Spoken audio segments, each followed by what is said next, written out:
Hai semuanya, perkenalkan nama saya Elva Dormiana Stanggang dari kelas 11 Alam 3 SMA Negeri 1 Pangururan akan menjelaskan tentang alat reproduksi wanita. Alat reproduksi wanita terbentuk dari berbagai komponen yang saling mendukung agar reproduksi dapat berjalan dengan baik. Reproduksi wanita terbagi menjadi dua, yaitu reproduksi luar atau disebut dengan eksternal dan reproduksi bagian dalam atau internal. Reproduksi bagian luar berfungsi untuk mempercepat sperma masuk ke dalam bagian dalam dan mencegah organisme penyebab infeksi. Alat-alat yang termasuk dalam organisme bagian luar yang pertama yaitu mons pubis. Mons pubis merupakan bagian yang menonjol yang banyak berisi jaringan lemak, dan setelah pubertas, kulit mons pubis ini akan ditumbuhi oleh rambut-rambut halus. Yang kedua yaitu labia mayora. Labia mayora merupakan dua buah lipatan jaringan lemak yang berbentuk lonjong dan menonjol yang berasal dari mons pubis. Terdiri dari dua permukaan, yaitu bagian luar menyerupai kulit dan biasa akan ditumbuhi oleh rambut halus, sedangkan bagian dalam menyerupai selaput lendir yang mengandung banyak kelender sesabea. Yang ketiga yaitu labia minora. Labia minora merupakan dua buah lipatan pipi jaringan pipi yang berwarna kemerahan yang akan terlihat jika labia mayora terbuka. Pertemuan labia minori kanan dan kiri bagian atas disebut prepuritum sclerotis dan bagian bawah disebut frenulum sclerotis. Yang keempat yaitu sclerotis. Sclerotis merupakan sebuah tanggul berbentuk silinder terletak di ujung superior vulva, mengandung paling banyak ujung saraf sensorif dan pembuluh darah. Fungsi utama dari sclerotis ini adalah menstimulasi dan meningkatkan keregangan seksual. Ujung badan dari sclerotis ini disebut dengan glans dan lebih sensitif dibandingkan dengan badannya. Yang kelima yaitu vestibulum. Vestibulum merupakan rongga sebelah lateral dibatasi oleh kedua labia minora. Yang keenam yaitu kelenjar Bartolini. Kelenjar ini sangat penting di daerah vulva karena dapat mengeluarkan lendir. Pengeluaran lendir ini akan meningkat saat berhubungan seks. Yang ketujuh yaitu ostium urethra. Walaupun bukan merupakan sistem reproduksi sejati, namun bagian ini dimasukkan karena bagian ini menyatu dengan vulva. Yang kedelapan yaitu himen atau selaput darah.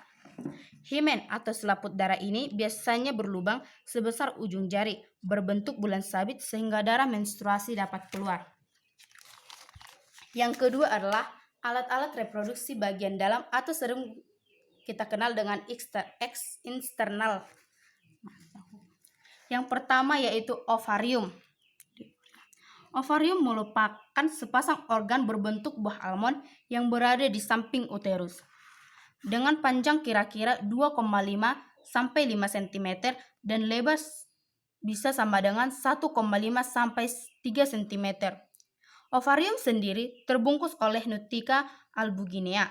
Bagian luar dari ovarium disebut dengan korteks dan bagian dalam disebut dengan medula, di mana medula merupakan suatu bagian yang mengandung saraf dan pembuluh darah. Fungsi dari ovarium sendiri yaitu menghasilkan ovum atau sering disebut dengan sel telur dan hormon estrogen dan progesteron.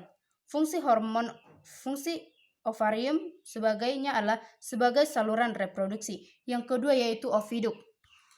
Oviduk atau sering disebut dengan tuba fallopi merupakan saluran telur berjumlah sepasang sebelah kiri dan kanan dari ovarium, panjang kira-kira 10 cm. Pangkal oviduk berbentuk corong yang disebut infundibulum. Pada infundibulum terdapat jumba-jumba yang disebut frimbae. Frimbae berfungsi untuk menangkap ovum yang dilepaskan oleh ovarium. Ovum yang sudah dilepaskan ovarium akan ditangkap oleh infundibulum akan masuk ke oviduk. Oviduk ini akan menyalurkan ovum dari ovarium menuju ke uterus.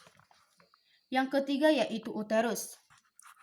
Uterus merupakan rongga pertemuan oviduk kanan dan oviduk kiri yang menyerupai buah pir yang pada bagian bawahnya mengecil yang disebut dengan serviks atau yang biasa kita kenal dengan leher rahim.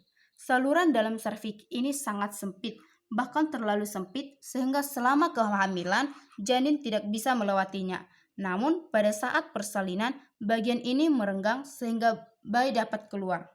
Saluran serviks ini juga dibatasi oleh kelenjar penghasil lendir yang tebal dan tidak dapat ditembus oleh sperma kecuali saat ovulasi. Karena pada saat ovulasi konsistensi lendir berubah sehingga sperma bisa membebaskannya dan terjadilah pembuahan.